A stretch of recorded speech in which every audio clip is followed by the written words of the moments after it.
Buenos días, buenas tardes a todos los presentes. En este tercer día de este importante evento, que es el primero de muchos aún por venir. Sí. También felicito a la organización del evento en nombre de la profesora María Inés Burces y de mis colegas de aquí que comparten este panel, doctora Susana Carvajal, doctora Beatriz Raposo de Medeiros y doctor Juan Pablo Ortega. Muchísimas gracias a todos por la presencia. En este panel trataremos de proponer algunas reflexiones con respecto a funciones y retos acerca del significado en la experiencia musical. Haré una introducción sobre el tema para situar históricamente con algunos de los enfoques de investigación que ha recibido y luego pasaré a palabra a mis amigas panelistas. Entonces le voy a hacer esa introducción en portugués, hablando despacio. Pero si algo no se entiende bien, podemos volver más tarde con las preguntas, ¿sí? Entonces paso ahora, cambio la mentalidad aquí al portugués. As investigações acadêmicas, bem como os estudos de cunho didático e pedagógico, têm produzido interessantes reflexões sobre a natureza da significação musical, do significado em música. Historicamente, essa temática tem sido frequente objeto de estudo desde pelo menos a última década do século XIX, com as provocações do historiador, crítico de música e esteta da Áustria, Eduard Hanslick, e seus escritos sobre a música absoluta. Significação é o ato de significar, ou seja, de atribuir significados aos fenômenos percebidos. No caso particular da música, que tem por matéria-prima o som, compreendemos a necessidade de uma ação por parte de um sujeito que impinge sentidos aos fenômenos sonoros. Só um minuto, porque é um caminhão aqui. Noioso. Então, o processo de significação musical foi brilhantemente teorizado por Leonard Meyer no seu influente best-seller da musicologia, Emotion and Meaning in Music, Emoção e Significado na Música, de 1956. Nessa obra que é pioneira de Meyer, ele fundamentou os mecanismos de construção de significado e de emoção musical, tendo por base principalmente a psicologia da Gestalt. Desde então, o assunto continuou a interessar os pesquisadores ligados ao campo da cognição musical, da psicologia, da estética, da filosofia da música, entre outros. Em 2001, o psicólogo sueco Patrick Jönsson, junto com o famoso John Sloboda, organizaram uma coletânea que se chama Music and Emotion Theory and Research.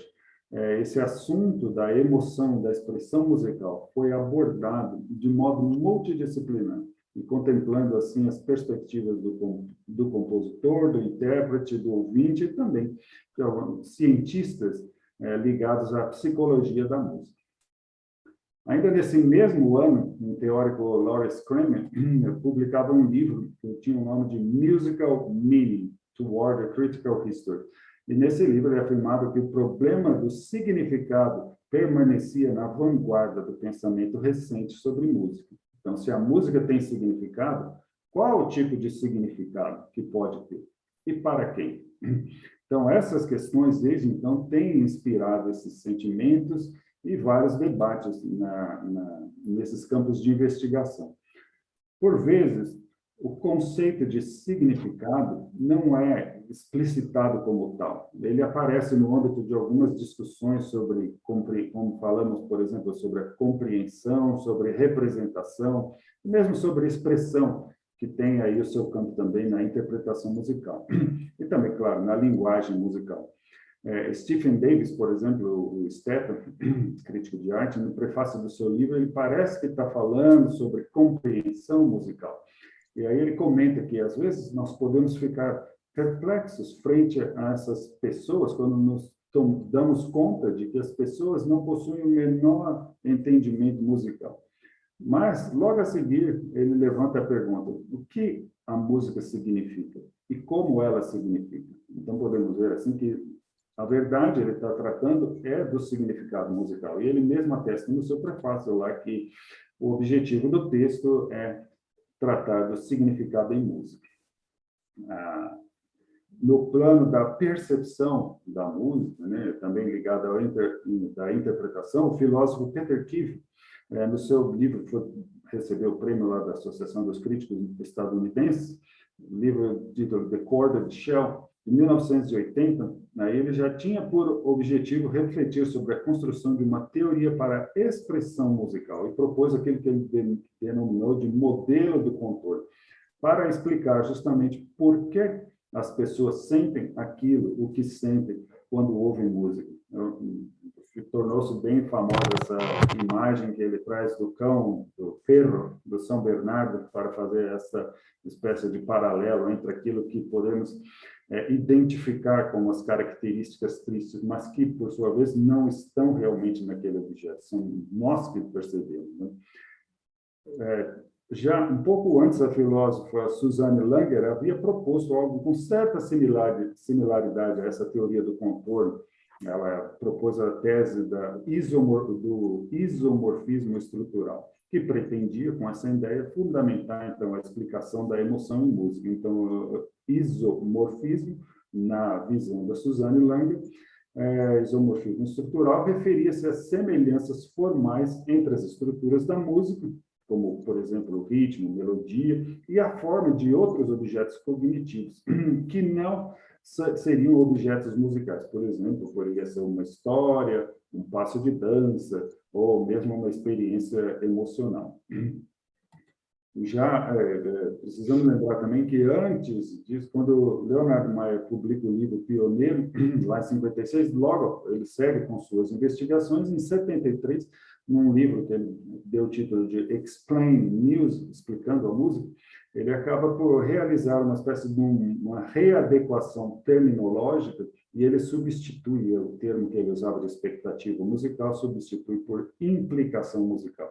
E assim as relações de conformidade, elas acabam por se constituírem como um dos principais meios para esse engendramento de implicações que, por sua vez, conduziriam à emoção ou à significação. Então, não podemos também deixar de notar, claro, que a função primordial do cérebro, ao desempenhar as tarefas de identificação, discriminação dos objetos musicais, e aí, após essa primeira fase, que é da percepção, o cérebro realiza essa fase, caminha para uma fase de atribuição de ordem, de ordenação sonora. Então, essas funções ocorrem no ato da escuta, onde podemos concluir que a compreensão musical é a organização impingida no processo cognitivo aos eventos sonoros, de modo que esses adquiram sentido.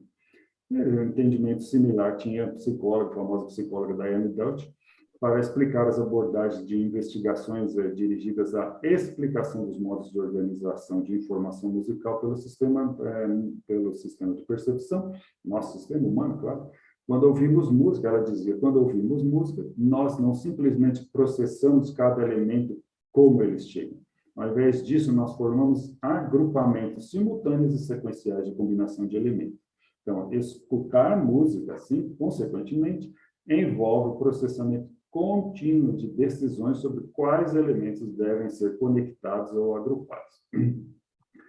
Então, as declarações desses diversos autores nos mostram que o assunto do significado musical, ele adquire diversos entendimentos conceituais que, por sua vez, podem apontar para distintas abordagens de investigação. Existem aí, por exemplo, a teoria do concatenacionismo, do Gerald Levison, também a teoria emotivista e o cognitivismo, que é o que defendia o Peter Keefe. Essas ideias, né, por proposições similares, elas foram abordadas num livro que eu tive a oportunidade de editar para a Associação Brasileira de Artes e Cognição Musical, que foi publicado em 2019, tem o título de Music, Speech and Mind, Música, Habla e La Mente, Possui os capítulos escritos pelo Patrick Yelson, pelo Fred Cummings, pelo John Sloboda e também pela doutora Beatriz Raposo, que comparte essa mesa, esse painel aqui com nós outros. Então, por fim, é necessário também, não podemos esquecer do papel fundamental que o corpo desempenha nesse processo de apreensão da música. Vários autores dedicaram suas pesquisas, suas investigações às similaridades entre o canto e a fala. Um dos pioneiros foi Anirudh Patel, que também escreveu, tivemos a honra de ter o prefácio do nosso livro escrito pelo Dr. Patel. E ele já sinalizava, né, para esses temas relacionados à música e à fala, que conduziam à compreensão de que a música e a linguagem são objetos de estudo cujas similaridades se sobrepõem. Então, a pesquisa no campo da psicologia ou da cognição envolvendo música e fala está em constante expansão. Esses estudos receberam importantes contribuições transculturais, ampliando assim o escopo das investigações ao abranger grupos étnicos diferentes da tradição da música clássica ocidental. Além disso, os investigadores de distintas áreas, diferentes áreas, também como cinema, dança, por exemplo, têm se unido e trabalhado em redes de pesquisas com neurologistas, psicólogos, de modo a fortalecer, reforçar esse diálogo interdisciplinar. Então, no nosso painel de hoje, que tem esse título um pouco amplo, de significado na experiência musical, nós vamos receber os pesquisadores que, de uma maneira ou de outra, trataram desse assunto em algumas dessas abordagens que mencionei.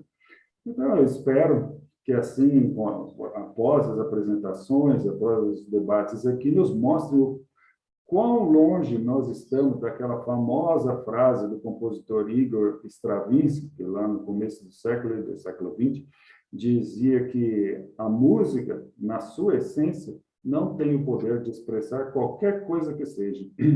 Seja um sentimento, uma atitude mental, um humor psicológico, um fenômeno da natureza, etc. Então, eu penso que essa vasta literatura da nossa área, da área da filosofia, psicologia, semiótica, da cognição musical, ela já tem nos mostrado que a nossa percepção é diversa e distinta dessa compreensão tão radical do ponto de vista do compositor que defendia Stravinsky.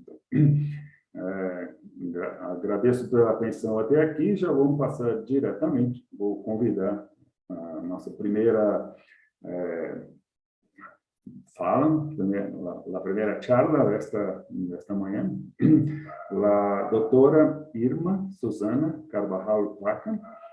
Ela é instrutora de música, licenciada em Ciências da Comunicação, maestra em Ciências da Educação e doutora em Educação.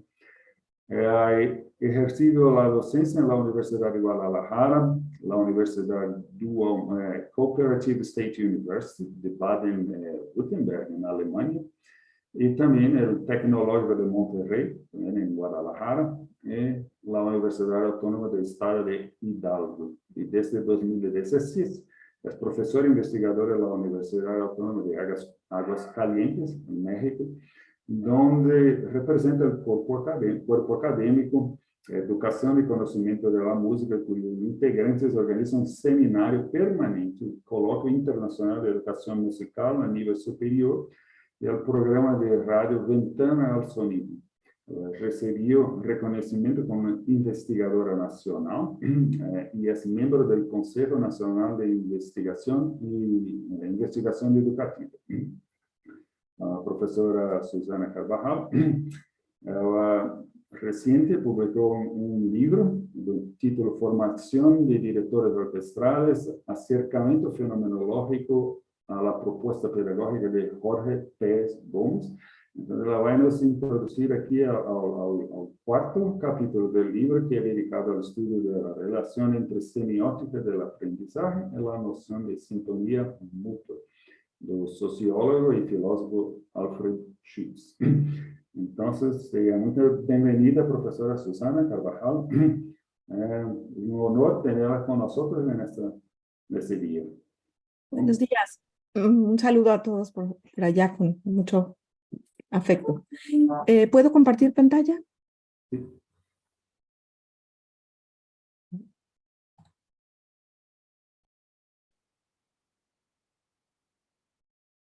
¿Ven mi presentación o no? A ver, voy a Sí, volver se ve perfecto. Sí, ya está. Perdón, Ahora no está. ahora Está. sí. Sí, ¿verdad? Sí.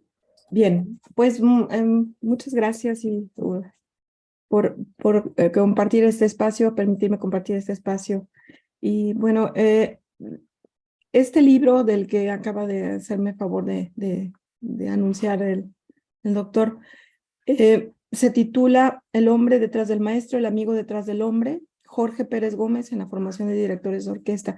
Se puede descargar de aquí de la página de la universidad, de la editorial, libros.uaa.mx.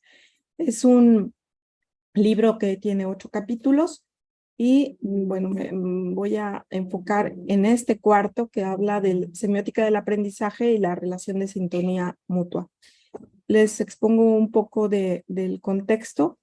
Bueno, primeramente agradecer a los colaboradores de este trabajo, que fue un trabajo de investigación, el doctor, principalmente al doctor Jorge Pérez Gómez, que es un director de orquesta de la Universidad de Nuevo México.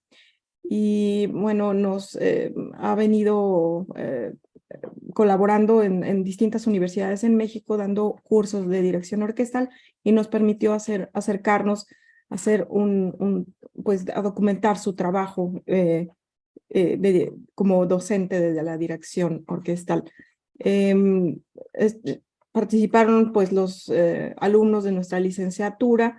Tenemos una orquesta filarmónica que dirigía hasta el 2022 el maestro Julio Vázquez Valls.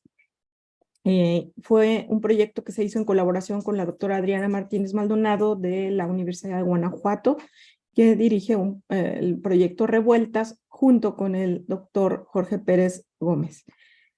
El planteamiento de esta investigación fue pues tener en mente que una de las tareas de la educación musical, de los investigadores de la educación musical, es analizar estas propuestas pedagógicas actuales que han sido reconocidas como exitosas. El doctor Jorge Pérez Gómez editó un libro, un manual de técnica de dirección que también se puede adquirir en internet. Y bueno, lo invitamos a participar también como ponente en nuestra universidad y ofreció esos cursos. El supuesto del que parte el doctor Jorge Pérez Gómez, que llamó nuestra atención y por qué lo elegí para esta exposición, es que la comunicación no verbal es un fenómeno complejo que debe ser clarificado por el director mediante un gesto expresivo para lograr un sentido de simetría en la relación entre el movimiento de la dirección y la respiración. Y a partir de esto, bueno, nosotros suponemos que hay intencionalidades pedagógicas que no son explícitas en el libro, en este manual, que deben ser interpretadas a partir de un acercamiento a los usuarios, por lo tanto, etnometodológico. Nos propusimos interpretar esas intencionalidades explícitas en el libro, haciendo un análisis hermenéutico, documentar estas experiencias de aprendizaje con usuarios actuales y potenciales y reconocer esas movilizaciones de registros que propone en su práctica para ser interpretadas como intencionalidades ocultas. Así, bueno, diseñamos 3 momentos en la investigación, una parte que se dedicó a la exploración del texto y a recuperar estas experiencias de aprendizaje de los usuarios.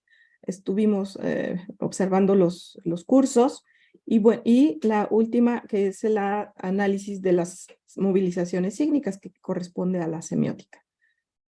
El fundamento filosófico pues es fenomenológico. Se trata de una psicología no empírica, cercana a la psicología cognitiva, que relaciona la sociología, la semiótica y la hermenéutica de acuerdo a Mazzoni. Los procesos de formación viven de la capacidad de los docentes para verbalizar sus intencionalidades pedagógicas y la de los estudiantes para expresar sus comprensiones. Esto fue lo que nos movió a este tipo de exploración. Hicimos una investigación participativa entendida como una acción colectiva entre los docentes e investigadores y entre docentes y los mismos usuarios. Este tipo de investigación activa las reservas de conocimiento para poder documentar las narrativas. Bueno, nos encontrábamos en pandemia, así que todo fue a distancia, como pueden ver en las fotografías. Hicimos 6 entrevistas al doctor Jorge Pérez Gómez y 5 de sus estudiantes más cercanos.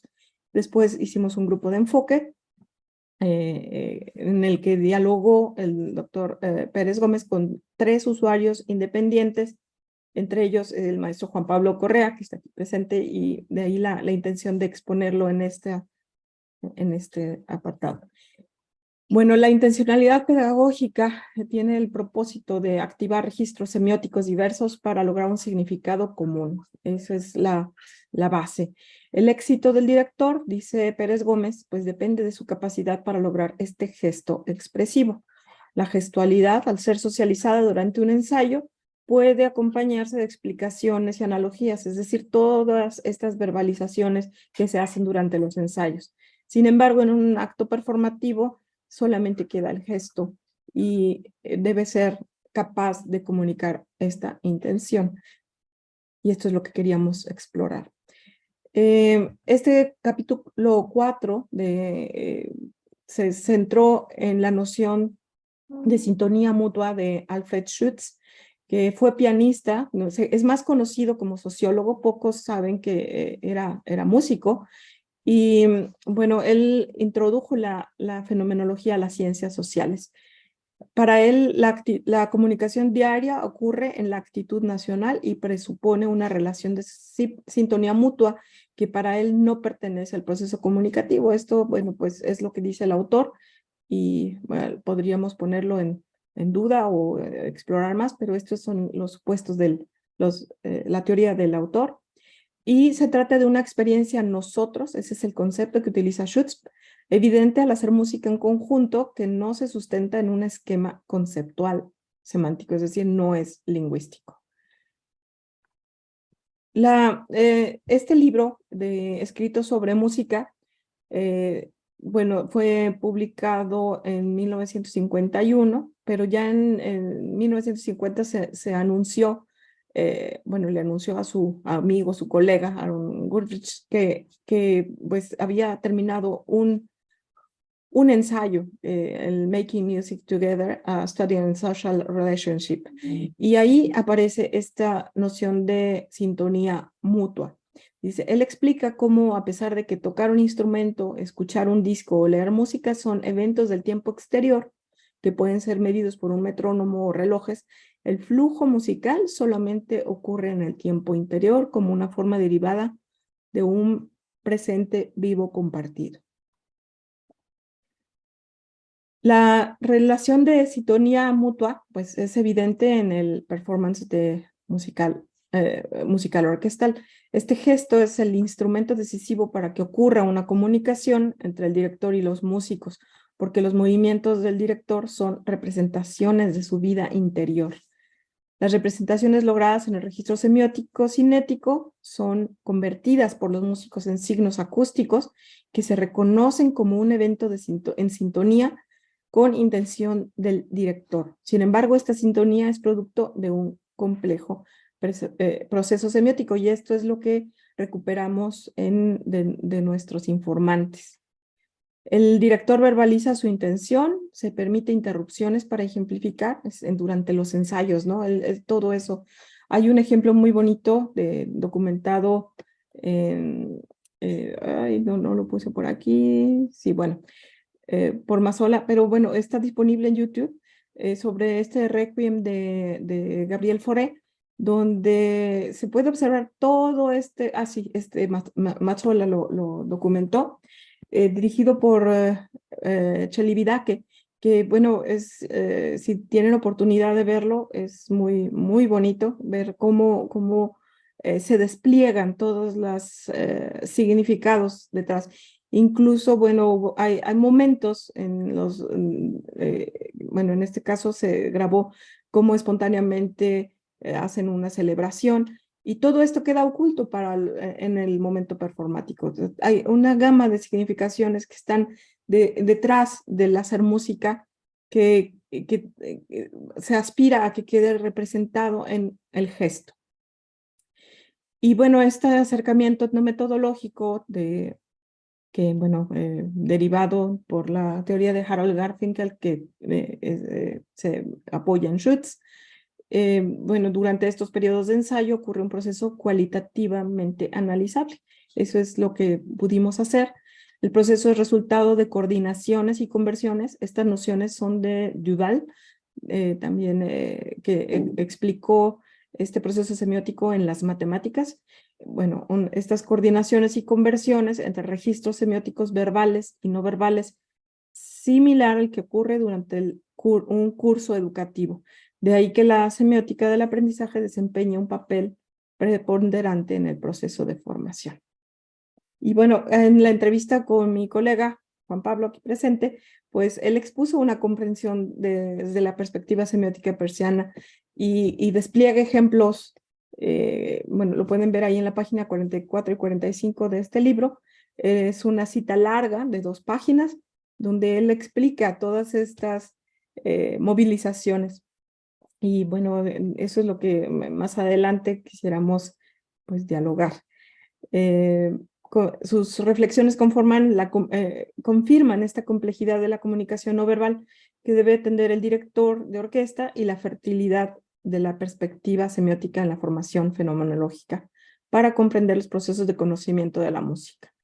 Y bueno, algo importante, lo que logramos fue documentar estas acciones académicas universitarias, comprender el proceso de aprendizaje un poquito más de cerca de esta dirección orquestal y, bueno, revisamos la situación de la formación de directores de orquesta en México. Hay características centrales en la intencionalidad pedagógica de Pérez Gómez que se aleja un tanto de los prejuicios que podríamos tener o que se han formado alrededor de la dirección de orquesta. Para él, el canto, la disciplina, la responsabilidad, el compromiso, el entusiasmo, la convicción y la obsesión son sus significados que lo guían en su práctica y tiene un especial interés en la obra de Silvestre Revueltas, que es lo que lo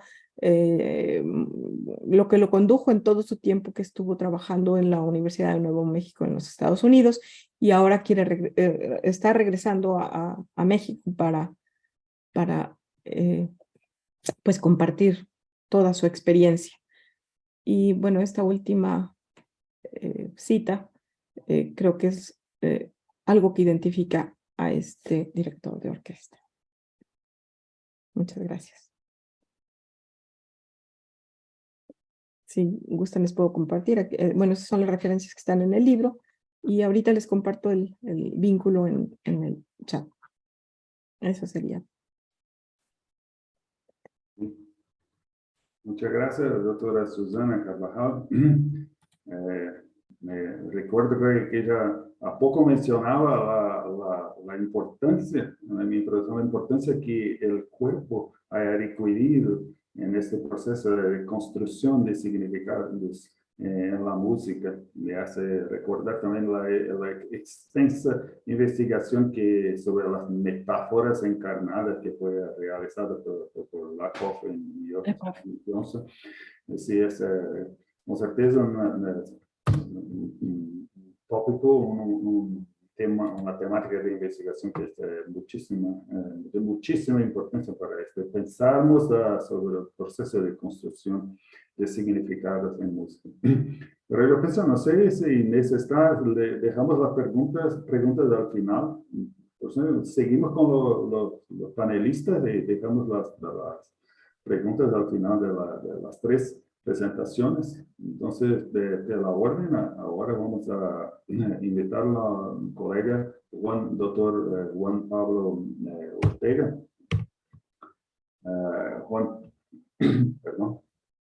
Juan Pablo Ortega es un músico mexicano, pero nacido en Colombia.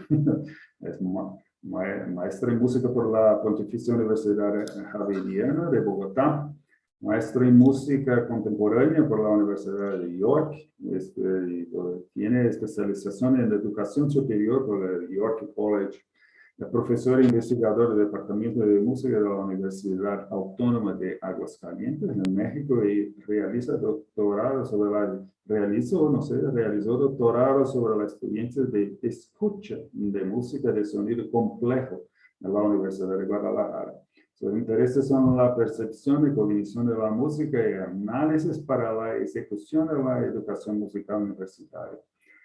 Cuenta con artículos y capítulos de un libro sobre el tema y ha participado del foro con la Comisión para la Formación del Músico Profesional de la ISME, International Society for Music Education, la conferencia de la Sociedad para la Percepción y Cognición de la Música, en la conferencia de la Sociedad Europea también de las Ciencias Cognitivas de la Música. El doctor Juan Pablo Ortega tiene por título de su presentación, su charla hoy con nosotros, los índices sonoros como fuentes de significados encarnados en las experiencias de escucha musical. Entonces, doctor Juan Pablo Ortega, por favor. Muchas gracias. Bien, pues voy a compartir pantalla para...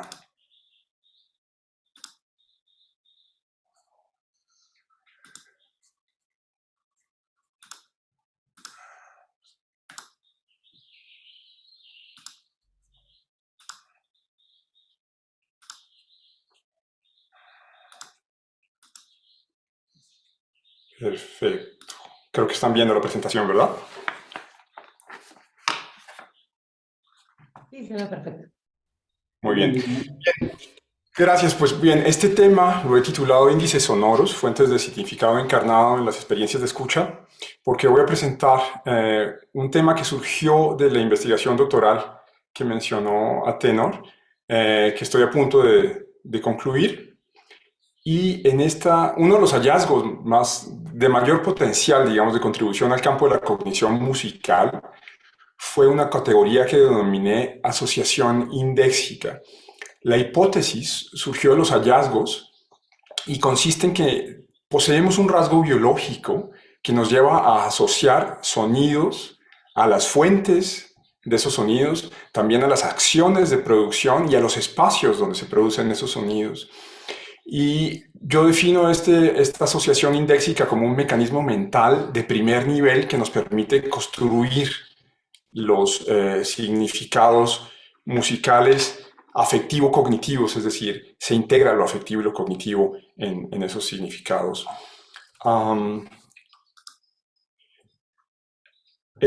Parto de un problema global que se puede describir como una especie de incisión o disociación de una tendencia a definir el significado musical a partir del relativismo cultural o a partir del universalismo, digamos, psicológico. En la tendencia relativista, bueno, ahí pongo dos ejemplos, pero son tendencias porque hay matices, por supuesto, en las propuestas, no es blanco y negro, ¿no? Pero digamos que la tendencia relativista, el significado depende enteramente de las interacciones de la cultura y del grupo social, mientras que el universalista presenta y pone de manifiesto de manera muy importante limitaciones biológicas que permiten un significado, al menos emocional, que es universal, ¿no? Como respuesta a esta, digamos, escisión epistemológica, propongo optar por una aproximación ecológica que prescinde de divisiones dicotómicas o entre lo biológico y lo social, digamos. Un ejemplo, que es en el que me baso en la tesis, es el de Kay Milton, en la definición de emociones. Para esta antropóloga, las emociones son rasgos evolutivos que nos permiten actuar e interactuar en el entorno para nuestra subsistencia. De manera que, más que social, las emociones son un fenómeno ecológico del entorno humano que abarca lo natural, cultural, lo físico, biológico, social, lo animado y lo inerte, ¿sí? Y en síntesis es una visión integradora que prescinde de visiones excluyentes, digamos, como lo biológico y lo cultural. Entonces, mi propuesta, lo que hago es, fundada en esta aproximación ecológica, obviamente, planteo esta categoría de asociación indéxica como un mecanismo mental que permite responder y dar sentido a nuestras experiencias de escucha. No digo que sea el único ni el más importante, pero ciertamente podría ser uno de los mecanismos más esenciales o de más bajo nivel, de primer orden, es decir, que utiliza hechos del entorno físico, ¿sí?, que pueden o no estar influenciados por la cultura.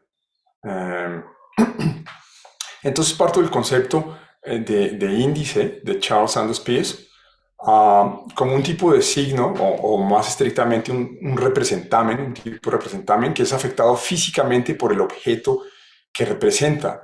Por ejemplo, si escuchamos este fragmento de la suite número 3 para cello de Bach,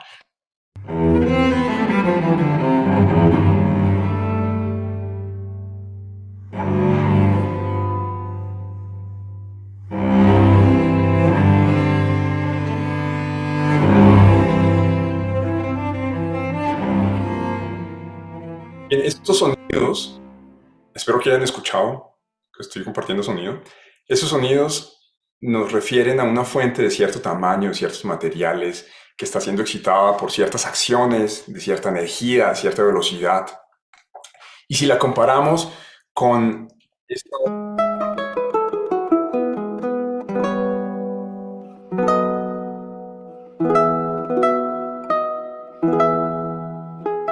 Entonces, nos damos cuenta que hay otros tamaños, otras acciones que son diferentes, ¿no? Y además estamos referidos a un tipo de espacio que es artificial por la reverberación artificial de la grabación, de la edición, pues. Entonces, estos índices sonoros nos permiten asociar un sonido a su fuente, a su acción de producción y al espacio en el que se produce, y más específicamente, en términos de fuentes, al tamaño, a la forma, al material, a la localización de la fuente en el espacio, al movimiento de las fuentes en el espacio, y en términos de acciones de producción, a la velocidad, a la fuerza, a la dirección de las acciones, y al tamaño y a la forma del espacio, incluso el material del espacio. Entonces, lo que propongo es que esta asociación indéxica es un mecanismo universal, es decir, una característica evolutiva de percepción y cognición del entorno a través del cual extraemos información valiosa para nuestra subsistencia, pero que también nos es útil para dar sentido a la experiencia musical de escucha. Un elemento importante de esta hipótesis es que aprendemos a establecer índices sonoros a través de memorias asociativas y aprendizaje estadístico, que son mecanismos que nos ayudan a construir esquemas transmodales situados, es decir, que son dependientes de experiencias donde confluyen e interactúan diversas modalidades, ¿no?, del entorno.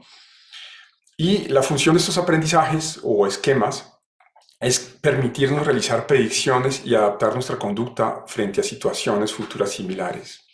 Entonces, ¿cómo es que aprendemos estas asociaciones indéxicas y cómo es que ni lo natural ni lo cultural tienen que estar separados, ¿no? Por las condiciones biológicas de nuestra especie, la primera forma de aprendizaje debe ser a través de la socialización o enculturación. Isabel Martínez y Fabio Schifres, por ejemplo, han estudiado este tipo de aprendizaje y de hecho en la conferencia que dio Isabel el miércoles, sí, usó este tema como introducción. Otra manera de aprender estas asociaciones es en entornos naturales poco mediados, ¿no?, o mínimamente mediados. Y finalmente, podemos aprender índices sonoros en entornos más mediados por la tecnología. Yo creo que todos los que están viendo esta presentación aprendimos el sonido del agua a través de un grifo, ¿no?, o algo así. Y el arte también es un tipo de mediación que es súper importante porque nos permite aprender índices sonoros sin necesidad de estar expuesto a riesgos, ¿no? Esto quiere decir que nosotros consolidamos estas asociaciones indéxicas a través de ciclos de acción situada. Este es un modelo de aprendizaje, de experiencia de aprendizaje, que se desprende del conocimiento fundamentado de Lawrence Vassallow, es decir, un conocimiento que integra las famosas 4E, Embodied, Enacted, Extended y Embedded, que se podrían traducir como encarnado, enactuado, extendido y embebido o inmerso. Y el esquema que voy a dibujar aquí es mi adaptación del ciclo de Vassallow para el caso de la experiencia sónica, ¿no? El ciclo inicia con la percepción del evento sonoro inmerso en la situación de escucha, es decir, concomitante con estímulos diversos, por ejemplo, los externos, el auditivo, obviamente, ¿no? El visual también es importante, si estamos en un concierto en vivo, por ejemplo, o estamos viendo un audiovisual, y otros estímulos internos, porque obviamente hay entornos externos y el entorno interno, que serían estímulos de tipo propioceptivo, interoceptivo, kinestésico, si estamos bailando, o introspectivo, porque también hay afectos que están en juego, ¿no? El estímulo es evaluado en términos de la autorrelevancia para el individuo y de esta evaluación se desprenden más respuestas afectivas que motivan a la acción, y de las acciones surgen primero predicciones y luego resultados, y estos resultados se evalúan de acuerdo a las predicciones, es decir, si fue lo esperado o si fue algo mejor de lo esperado, un error predictivo o algo peor de lo esperado, y entonces estos resultados y estos efectos afectivos de las predicciones transforman el medio externo y el medio interno y se vuelve a comenzar el ciclo, y cada ronda del ciclo queda grabado en memorias episódicas y esquemáticas que, como sugerí hace rato, nos ayudan a tomar decisiones que se adapten de la mejor manera en situaciones futuras relevantes similares. Por ejemplo, si estoy bailando salsa y de pronto me desincronizo con mi pareja y encima de eso la piso, lo que hago es adaptar, compensar con una acción esa desincronización, y eso que vivo o vivencio, que enactúo, digamos, queda grabado en esas memorias y me sirve para que en otra situación similar pueda predecir mis movimientos, pueda predecir el sonido, pueda predecir el pulso de la música, pueda predecir los movimientos de mi pareja, ¿sí? Y a través de simulaciones internas, todo esto sucede internamente antes de que yo realice el movimiento que es más adecuado a la situación, al momento de la situación. Ese pues es el fundamento teórico. Esto implica que encarnamos o corporeizamos los índices sonoros a través de ciclos de acción situada en entornos ecológicos, es decir, entornos que son a la vez naturales y sociales. Estos índices encarnados son las asociaciones indéxicas que nos permiten dar sentido a lo que escuchamos, y además, al ser una asociación física o fáctica, que yo denomino de primer nivel, nos permite construir significados más complejos, ¿no? O sea, otras capas de significado, digamos. Para ilustrar esto, voy a presentarles una cita de uno de los participantes de la investigación, que habla sobre esta pieza.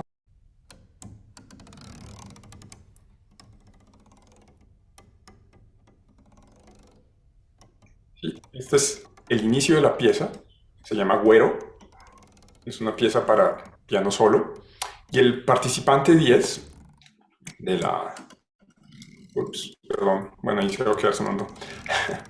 El participante 10 del estudio nos dijo: podía ver incluso la primera vez que lo escuché en una grabadora, en un cassette, fue como en los 90, que algo estaba deslizándose, no estaba seguro de cómo estaba produciendo los sonidos, era áspero, tenía una especie de bordes regulares, y luego añade: me suena como si un niño estuviera haciendo rodar un palo en una cerca mientras camina, como cuando echas a andar la rueda de tu bicicleta mientras pones en los radios un pequeño trozo de madera o papel y escuchas ese clac, clac, clac, clac, clac, clac. Y al final dice que creo que incluso inconscientemente estos sonidos son tan primordiales y como que resuenan conmigo muy profundamente. Esa energía sonora me involucra más, me relaciona más con esta pieza porque tengo más cosas de donde agarrarme. Entonces, lo que interpreté de estos fragmentos, estos fragmentos de la entrevista, obviamente en el contexto de la entrevista, es que el participante 10 tenía un esquema consolidado del tipo sonido, fuente, acción de producción, que no le permitía imaginar un objeto y acción específico, sino encarnar y reenactuar o simular internamente una forma, ¿sí?, del objeto, una dureza, movimientos a derecha y a izquierda en diferentes velocidades. Esto es a lo que Isabel Martínez el día hasta la conferencia del miércoles se refirió como esquema imagen. Yo creo que el índice es un tipo de esquema imagen. Más genéricamente es un tipo de esquema y punto, ¿no? Este esquema le permitió al participante 10 asociar por semejanza o iconicidad 3 tipos de sonoridades, ¿no? La de la obra, la del niño golpeteando la reja y la de los rayos de la bicicleta. Finalmente, esta asociación con sus experiencias sónicas cotidianas le permitieron resonar mejor con la obra y sentirse motivado por la escucha. Esta es una evidencia sobre cómo la asociación indéxica permitió a este participante construir una serie de significados donde lo afectivo y lo cognitivo quedan integrados en un solo proceso. El sentimiento de que algo se desliza de izquierda a derecha a diferentes velocidades sobre una superficie con bordes angulados que le recuerda el golpeteo de una reja, el sonido de los rayos de la bicicleta y que lo motiva a buscar otras experiencias de escucha musical como esta. Adicionalmente, define la pieza como el tipo de obras que le permiten establecer una relación entre la música y sus experiencias sónicas cotidianas, ¿no? Estos serían los 3 niveles de significación: el indéxico de primer nivel, el icónico y el conceptual o simbólico. Y bueno, pues creo que es esto lo que les tenía que compartir. Muchas gracias.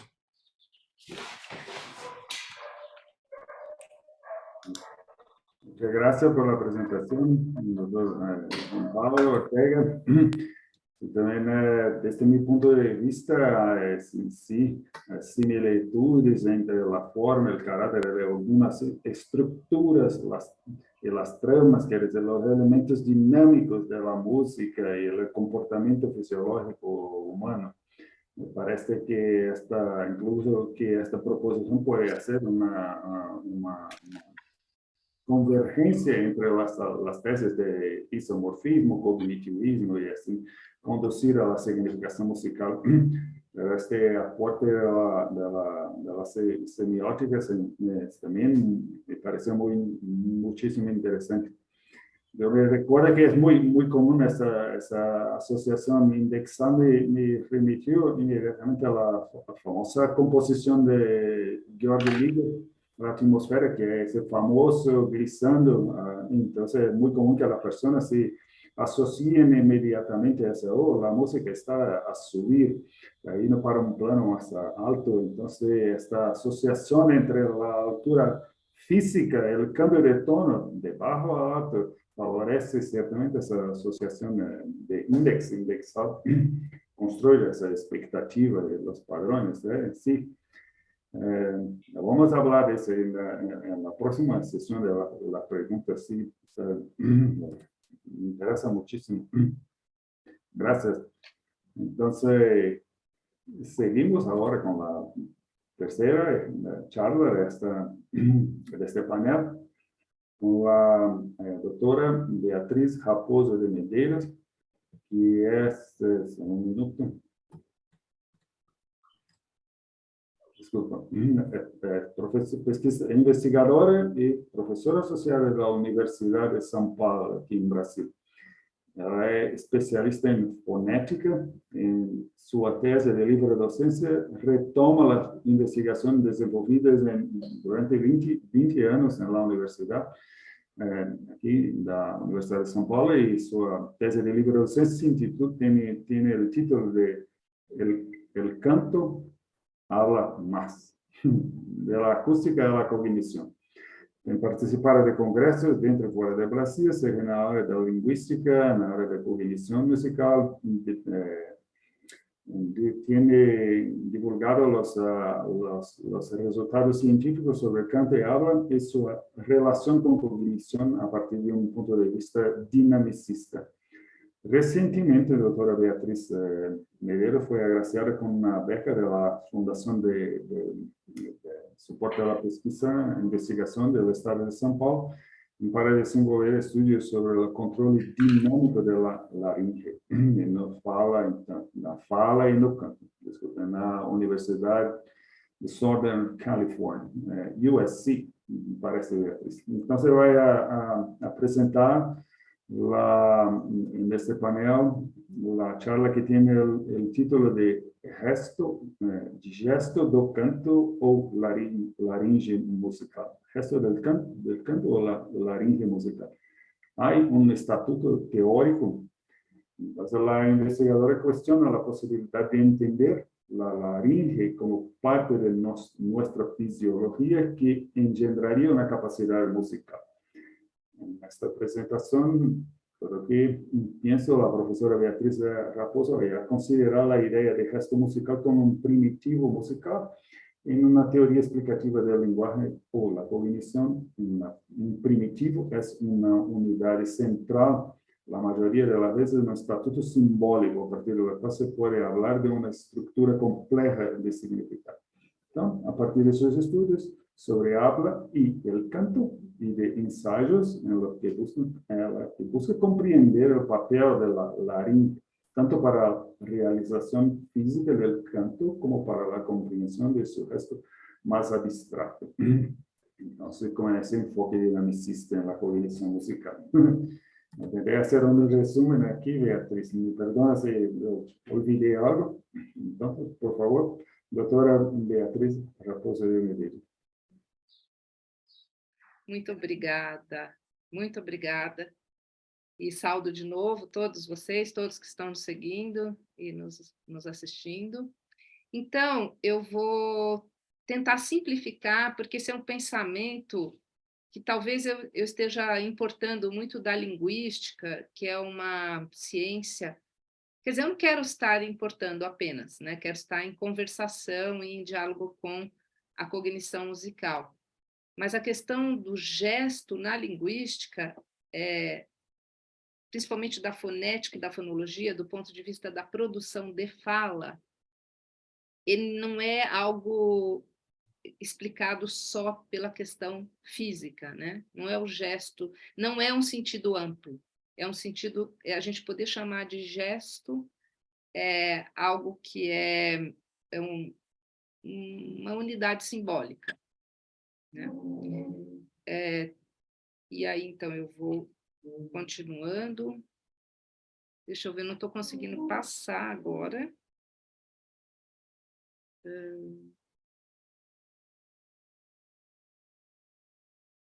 Sim, aqui, achei.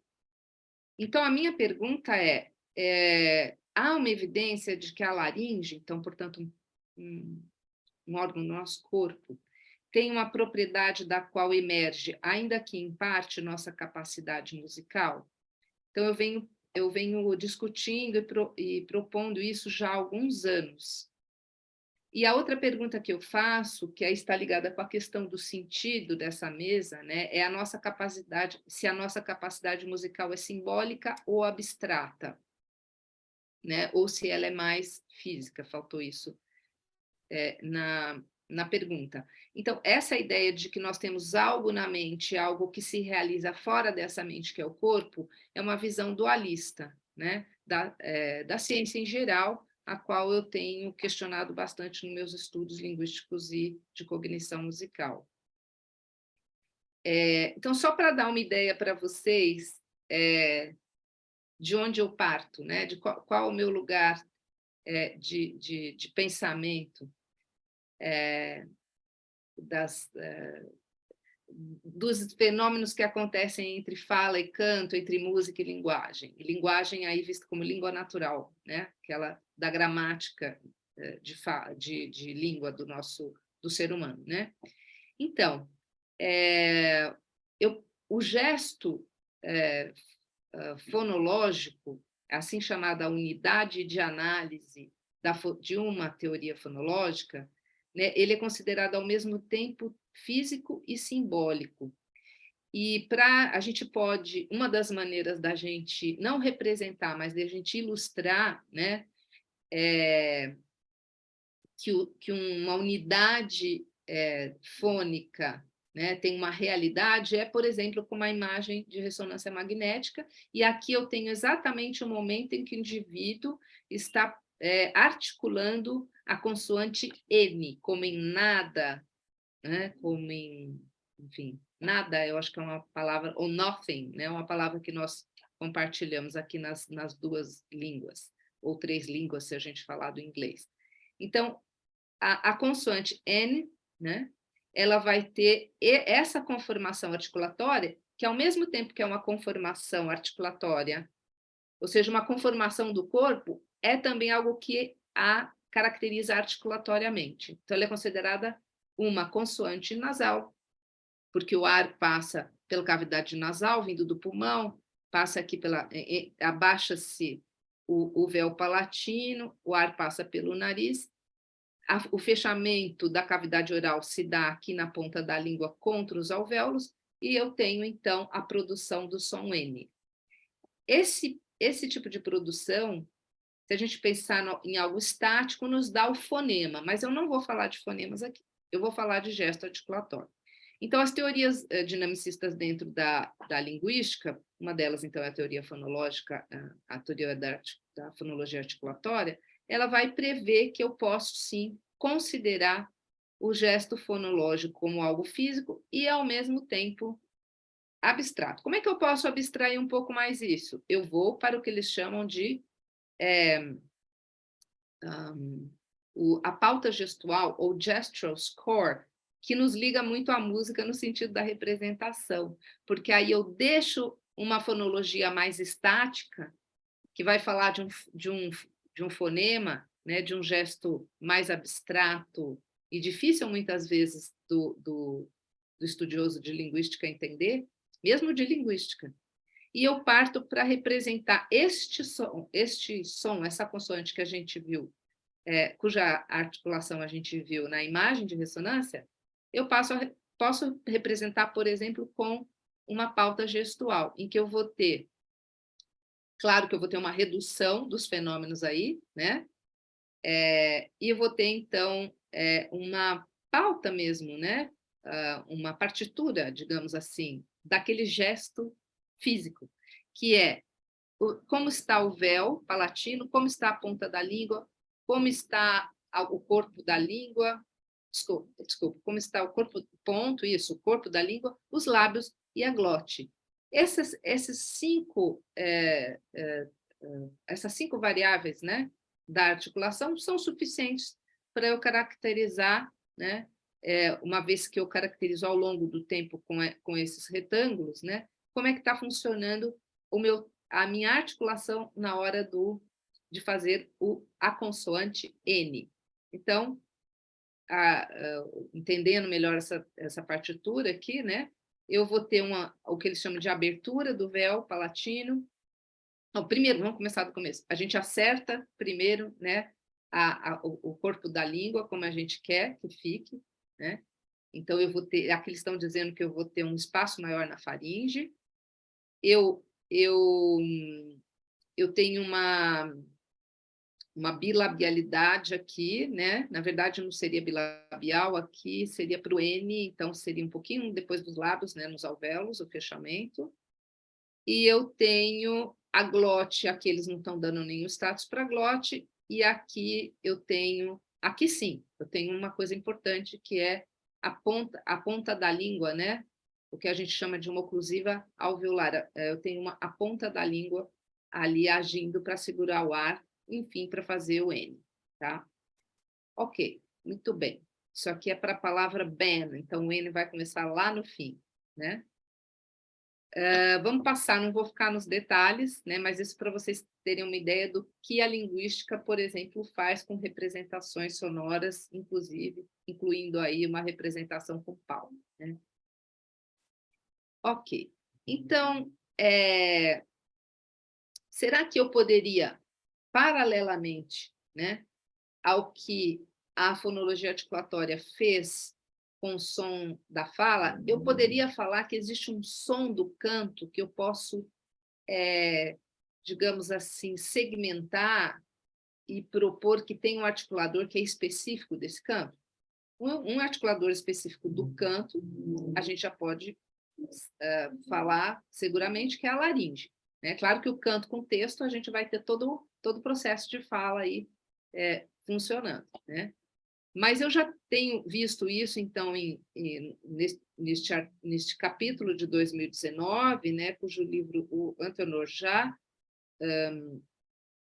mencionou, e eu também desenvolvo melhor essa questão da laringe musical e do gesto musical, né, em Raposo de Medeiros 2020.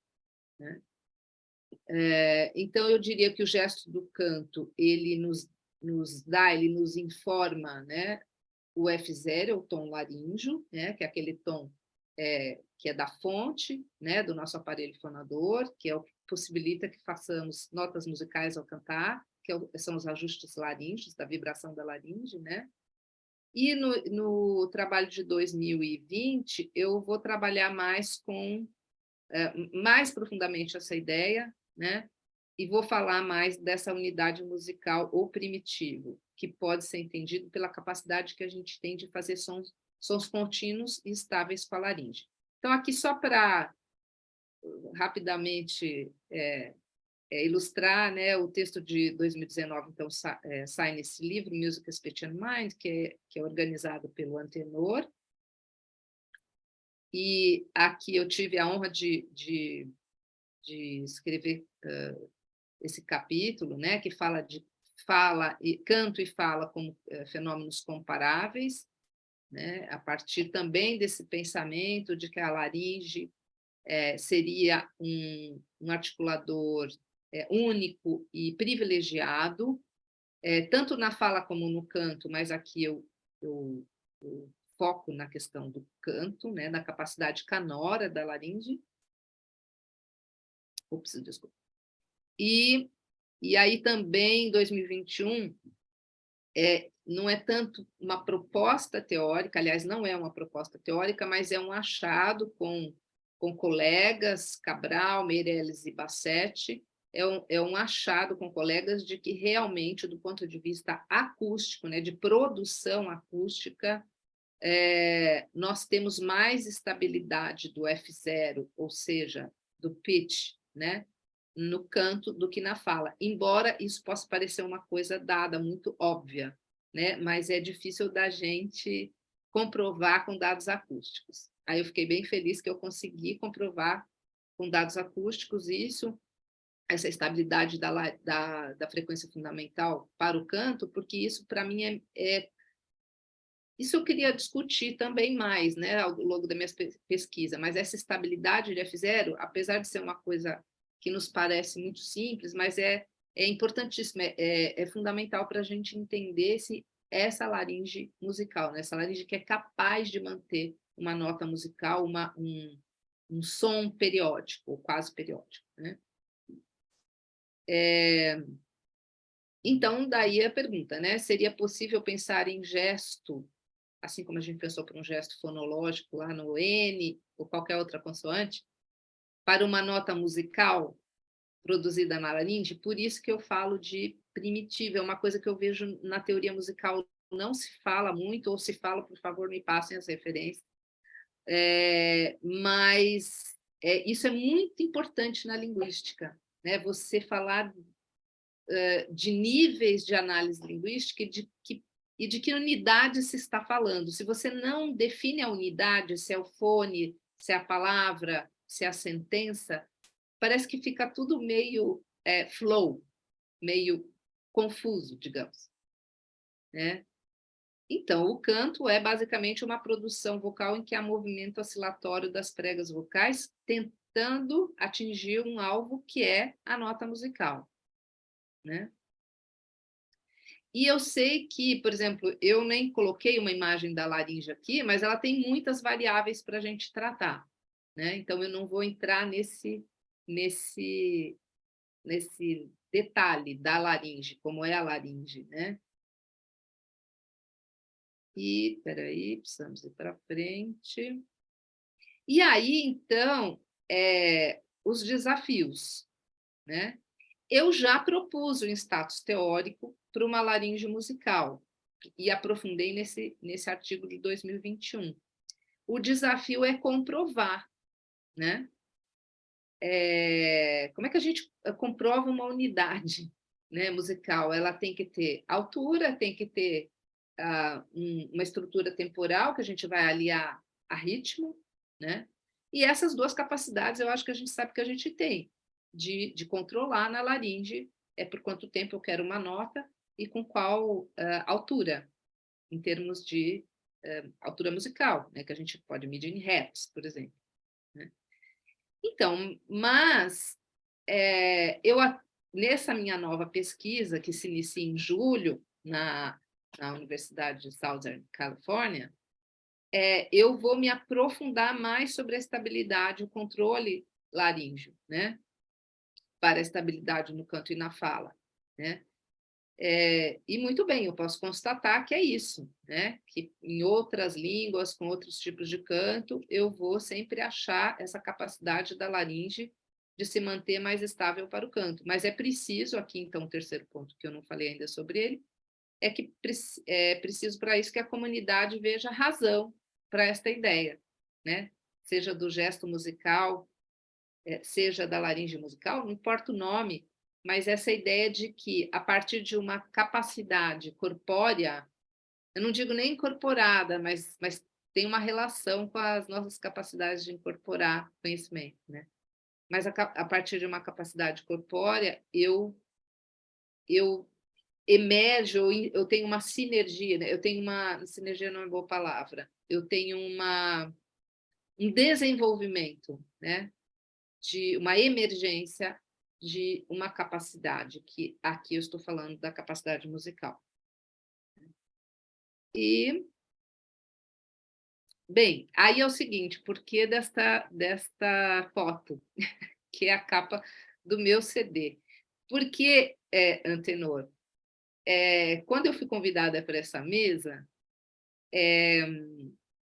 o título da mesa, ou do painel, né? Panelle, né? Panelle, era música e significado. Eu não trabalho exatamente significado em música, mas a questão do significado tem tudo a ver com uma unidade de análise que eu estou buscando caracterizar a partir da laringe, né? E que os músicos podem achar abstrato, enfim, não sei. Então, eu pensei, bom, em termos de... Aí, só que quando eu recebi os enlaces, os links, né, e começamos a receber mais informação sobre o dia de hoje, através da Inês, aí surgiu lá, Antenor, você me corrige se eu estiver errada, música, experiência e significado, né? O significado na experiência musical. Eu falei, mas aí realmente eu não falo de experiência, né? Eu estou propondo algo teórico, ainda que eu tenha experimentos, né? Em torno. Deixa eu achar lá. Opa, eu tinha passado. Então, bem, o que acontece? Eu lembrei da minha experiência musical, que é cantar, né? Com este fabuloso violonista brasileiro, que é o Alessandro Penesco, que eu tive a enorme honra de gravar um CD e apresentar um show. E aí eu fico pensando assim, o que eu quero significar quando eu canto em público, quando eu gravo alguma coisa, né? Realmente aí não entra a preocupação do status teórico da laringe, mas o status da comunicação, né? O nível da comunicação. Aliás, aí no canto a gente fica numa posição muito confortável para falar de significado, porque o canto com palavras é o casamento da música, né, com nosso conhecimento linguístico, e aí fica pelo menos eu faço isso como cantora, o gestual, aí gestual, gesto no sentido de movimentos de mão, gestual facial, aí e corporal, né, eu tento alinhar com aquele significado da canção e muitas vezes com o significado da letra da canção e muitas vezes com o significado, às vezes, da palavra que eu tô produzindo, né, no canto. Então, é essa relação que eu faço com uma experiência, mas, na verdade, isso não é objeto de estudo científico meu, né? Mas é um excelente exemplo de união da teoria com a prática, aí, ou seja, do estatuto teórico que você está propondo com a experiência. Eu vou ter que pedir agora, por favor, que você conclua, porque nós temos logo uma outra conferência e já estamos com o tempo esgotado. Desculpa interromper. Não, está concluindo já. Então, eu tenho esses agradecimentos a fazer a FAPESP, que possibilitou os estudos iniciais, e o meu estudo que se inicia no meio desse ano lá com o Kali Wíscaros, da Universidade de Southern California.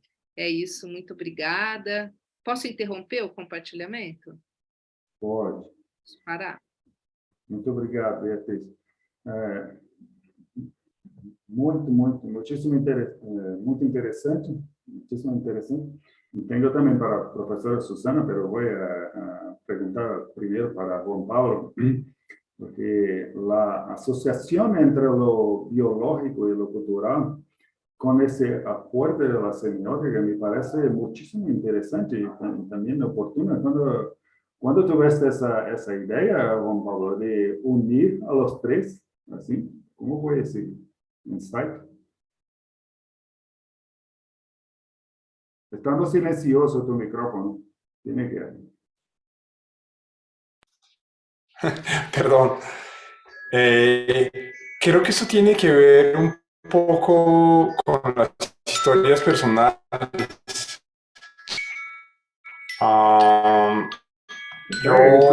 Sonando algo que pasa. Sí, perdón, es que entró una llamada. Antes de estudiar música, estudié medicina, aunque no me gradué. Entonces, siempre he tenido una visión como de ciencias naturales. Para mí la teoría de la evolución es algo así como lo máximo que le ha podido suceder a la historia de la humanidad. Entonces, cuando empecé a adentrarme en la ejecución musical, empecé a estudiar emociones y siempre fue una orientación muy biológica, ¿no? Y cuando inicié el doctorado, que es en arte y cultura, empecé a ver las bondades de los estudios culturales, pero también empecé a ver cómo los académicos de un lado y de otro, principalmente los de las ciencias sociales, tienden a rechazar las cuestiones biológicas y de ciencias naturales.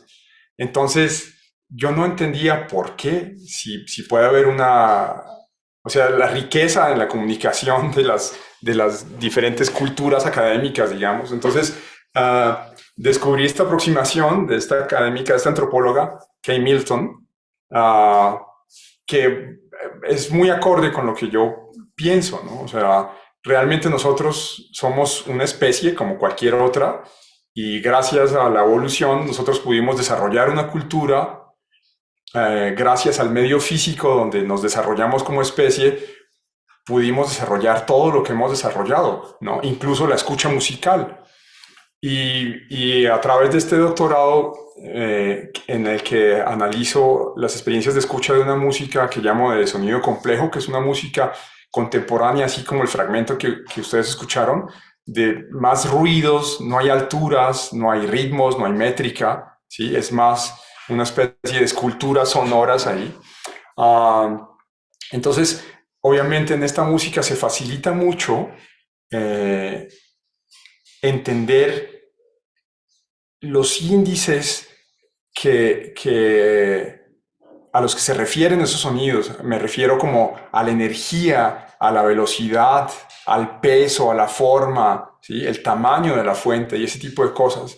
Entonces, me fue relativamente sencillo ver cómo los participantes hacían referencia a este tipo de asociaciones que son hechos, son fácticas, ¿no? Por eso le llamo índices sonoros. Y a partir de ahí, pues es muy sencillo decir, bueno, los índices sonoros debieron ser seguramente un elemento en el medio ambiente que le permitió a todas las especies que son sensibles al sonido, que son todas, ¿no? No hay necesidad de tener oído para ser sensible al sonido, ¿sí? Entonces, desarrollar mecanismos para interactuar con el medio ambiente, ¿sí? Incluyendo a los seres humanos, pero además a nosotros nos permite construir una serie de significados desde muy básicos, muy fácticos, hasta estéticos y sublimes y emocionales, a partir de una relación primaria, ¿no? Entonces, es un poco contradictorio con Peirce, de hecho, porque para Peirce el índice es como segundidad y el icono es primeridad. Pero desde un punto de vista de cognición encarnada, o sea, lo que yo encarno tiene que ver con lo que yo percibo del ambiente. Entonces, por eso el índice es lo primero, lo más básico que está ahí, ¿no? En la cadena de significación. Sí, por supuesto, incluso porque los más básicos índices que pueden también conducir digamos, son responsables por la generación de patrones, que por su vez, a su vez, los patrones conducen a esas generaciones de expectativas que después son usadas para la construcción del significado musical. Entonces, gracias, Juan Pablo.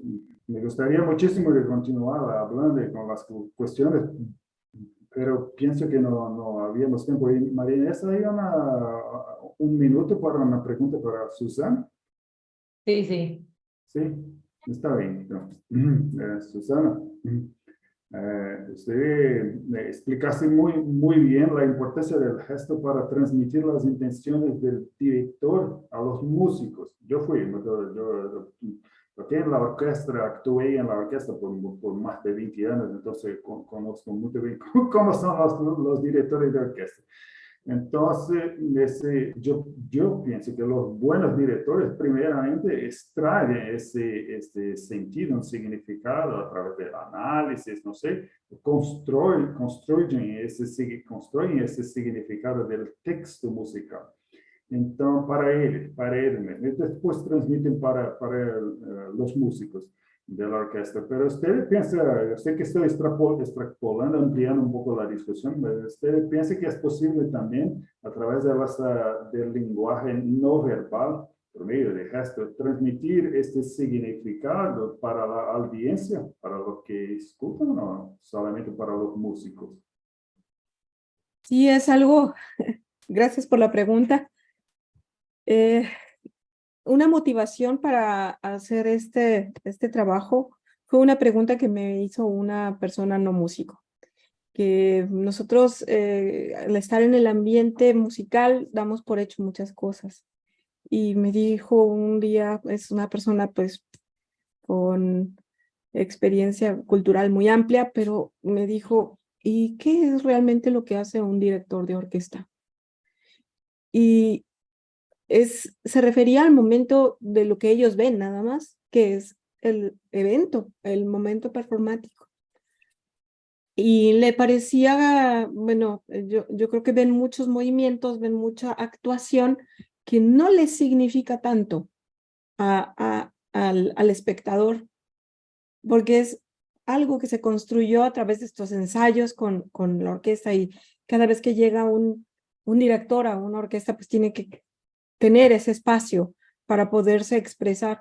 No es suficiente la corporalidad, porque es distinta porque cambian las nacionalidades, cambia la intencionalidad de cada director, ¿no? Y todo eso queda oculto para los espectadores. Y ese era un poco mostrar en este libro cómo los estudiantes se van apropiando de estas intencionalidades o van generando estos significados en común entre el director, el usuario y unos materiales que utilizan, que es el caso de muchos métodos que tenemos a disposición para el aprendizaje de muchas cosas, ¿no? Está un manual, está una propuesta pedagógica, pero lo que está detrás de eso queda oculto y se descalifica muy pronto los materiales. Dice uno, no, es que eso no sirve. Bueno, es que no conocemos cómo se usa. Y para mí una línea de investigación que me ha fascinado es este diálogo con los autores de las propuestas ahora en vida. Ahora que de pronto tenemos muchos materiales de personas con las que ya no podemos dialogar.